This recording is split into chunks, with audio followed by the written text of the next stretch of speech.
Kad pogledate bendove i pjevače iz 80-ih, jedan od rijetkih koji je do dan danas uspio zadržati prepoznatljiv muzički izraz je Hari Mata Hari. On čitav život jednu te istu pjesmu pjeva. Volio bi da te ne volim, ja nemam snage da te ne volim, strah me da te volim.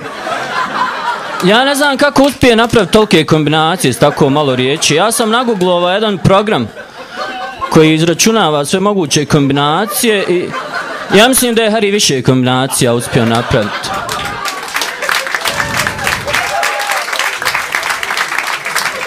Ja mislim da će on kad mu bude 80 godina i dalje istu pjesmu pjevati, zato sam vas htio povesti na jedno putovanje. Godina je 2041. Daleka budućnost. Hari je upravo napunio 80. rođendan i slavi ga, napravio veliki rođendanski koncert Hari i prijatelj na Koševu. Svi su došli. Hari izlazi u bijelom odijelu, a izgleda isto, on stalno isto izgleda, on se nikad ne mijenja. I izlazi u bijelom odijelu i počinje svoju najnoviju pjesmu. Ja te volim, a kao da te ne volim, daj mi neki detalj da se podsjetim.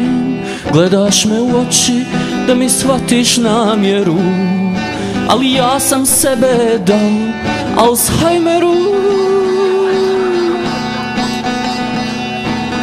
Uzalud od mene skrivaš oči, hladni kao januarski dan.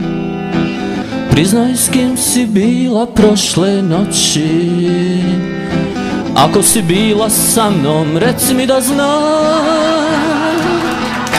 Ja te volim, a kao da te ne volim, 3 put dnevno ime ti zaboravim. Gledaš me u oči da mi shvatiš namjere, a ni sam se ne sjećam da li volim žene ili frajere. Ja te volim. I tako on po 12 puta. Valjda stariji čovjek u godinama pa zaboravi je li otpjevao refren ili nije. Uglavnom, nema ja ništa protiv Harija, Hari je meni okej, ali fali mu osjećaja za realnost.